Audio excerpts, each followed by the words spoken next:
En dépit de sa condamnation, Augustin Matata Ponyo n'ira pas en prison. C'est ce qu'a déclaré maître Jean-Marie Kabengela au cours de l'émission spéciale ce mercredi. Il explique que la prison n'est pas le lieu de l'exécution de la peine des travaux forcés infligée à l'ancien Premier ministre. Elle est plutôt le lieu de l'exécution de la peine de servitude pénale. En outre, cet avocat affirme que la peine de travaux forcés n'est pas conforme au pacte international relatif aux droits civils et politiques. On l'écoute dans cet extrait choisi par Fabrice Lukamba.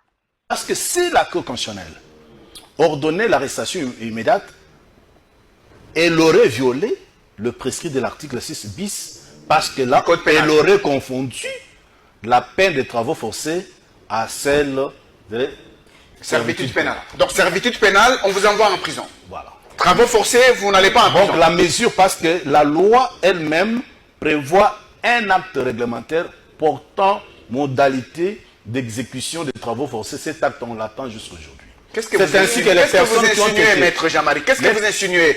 On a condamné Matata Ponyo. Mais il n'ira pas en prison.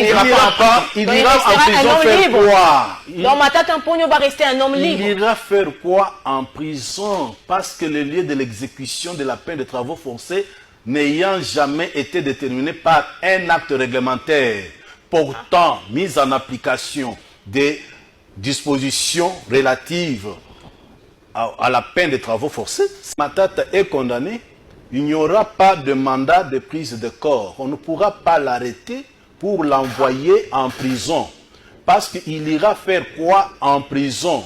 Parce que l'exécution de cette peine de travaux forcés ne peut être ni confondue, ni assimilée à l'exécution de la peine de servitude pénale.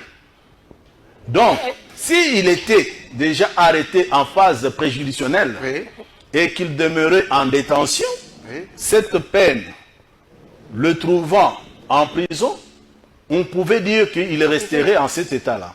Mais maintenant, avec le prononcé de la peine de travaux forcés, il n'y aura pas de mandat de prise de corps pour l'envoyer en prison